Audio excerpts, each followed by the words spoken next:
The pencil is the most popular writing instrument ever invented. It is used for drawing, painting, and marking all over the world. About 6 billion pencils are manufactured each year. But have you ever wondered how they insert the lead inside the pencil? In this video, we will discover the fascinating process of how Faber-Castell pencils are made. The pencil leads are made from graphite, a type of mineral carbon formed from deposits of prehistoric algae that have been buried for over 400 million years. Graphite is a mineral that started being exploited around 1564 when the first mine of this material was discovered in the north of England. Graphite is a form of carbon, one of the softest minerals. When pressed against paper, it releases very fine particles that leave black marks. The material used to make pencils is found deep in the earth and consists of crystallized carbon, similar to diamond but much softer. The early pencil manufacturers used graphite directly extracted from the mine. Pencils were invented in 1795 by the Frenchman Nicolas Jacques Conté. His invention was based on the combination of graphite and clay encapsulated in wood.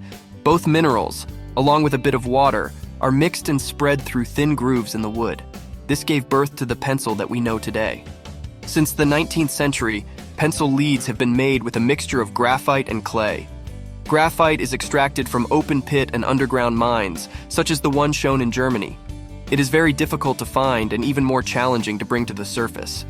Miners use drilling hammers to create holes for explosives. The mineral pieces must contain more than 30% graphite to make the mining operation profitable. At the end of the shift, the day's collection is brought to the surface. On the surface, the mineral is crushed into small pieces, turning the rock into a fine and dry powder. It is now ready to be sent to the pencil factory, which belongs to one of the world's largest pencil-producing companies, the over 200-year-old German factory, Faber-Castell. Once in the production plant, the raw materials used for the lead mixture are graphite, clay, and a bit of water. The amount of clay added to the lead mixture determines its hardness or softness, while the amount of graphite determines how dark the pencil will write. Many people wonder how the leads are inserted into the pencils, but in reality, they are not inserted. The creation process is a bit different from what we usually imagine, as making pencils is truly an art. To create the leads and the core of the pencils, the manufacturers mix compounds like graphite and clay in a giant mixer. Then, an appropriate amount of water is added and the machine starts mixing all the ingredients. The paste is left to rest for an hour and a half, which will produce homogeneous granules. The color pencil leads are mostly made with color pigments and a binding agent. When the mixture is ready, it is taken to a machine with funnels or molds where the leads, as we know them today, are shaped. The graphite and clay paste is stretched through a roller at very high pressure, almost 10 tons per square centimeter. As they come out, they look like the leads we use to write with, but at this stage, the leads are still soft and flexible. To reach the desired consistency, they must be baked and then dipped in oil and melted wax. They are first dried at 120 degrees Celsius for 3 hours in an electric oven. To make the leads strong enough for use, they must be baked for 45 minutes at around 1000 degrees Celsius. Color pencils do not go through this treatment, as the high temperature would destroy the pigments. The wax bath gives the pencils a silky surface, making them hard and as resistant as regular pencil leads. The more wax the mixture contains, the harder and darker the lead level will be. The wax seals the pores of the lead, creating a surface that glides smoothly on the paper. For a good casing, they must choose wood that is soft enough to shape and at the same time very resistant so that it does not bend in the writer's hand. For example, they use cedarwood. In the pencil-making process, rectangular cedarwood planks are cut, measuring 18 by 7 centimeters and with a thickness of 5 millimeters, following the standard measurements of regular pencils. Then, the planks go through a wheel where the grooves that will hold the leads are cut. Afterwards, they pass through a machine that fills the grooves with a special and slightly elastic substance called glue, which protects the lead from the risk of breaking inside the channel. This keeps the leads firmly attached to their wooden case. The metal wheel places one lead at a time inside its case. The second wooden plank is placed on top of the first one, commonly known as a sandwich. The sandwich is dried in an oven for almost an hour.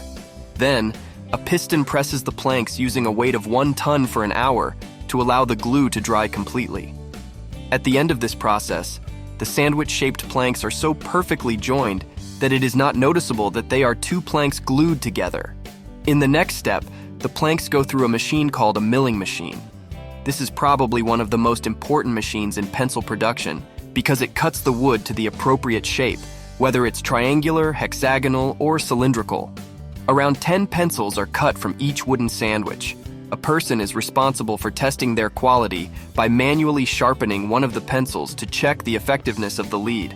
They must press the tip with a weight of 2 kilograms, and it should withstand the pressure. Subsequently, the pencils are given a protective coating. Each pencil receives several layers of paint for a perfect finish. The pencils are painted 4 or 5 times to ensure that the wood is well covered. The final layer of lacquer through which the pencils pass is the one that seals the work with a transparent lacquer or varnish. The varnish is water-based and non-toxic, as people often have the habit of putting pencils in their mouths and biting them. After being covered with paint, the pencils pass through a stamper, which impresses the code and the mark of the respective industry at an impressive rate of 500 pencils per minute. Once finished, the pencil must be painted separately, immersed in paint. A sandpaper placed on an endless band sharpens the pencils much faster than a manual sharpener.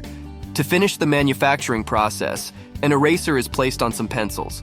The pencils go to a machine that first adds an aluminum ferrule and then places the eraser by applying pressure. An operator checks the pencils by hand. They are then packed in boxes and distributed worldwide. This is how over 180 million pencils are made each year. If you want to know how gold bars are made, watch the video on your screen. Like the video if you have enjoyed it and share it with your friends. Also, subscribe to this channel by activating notifications to keep learning. Thank you for watching.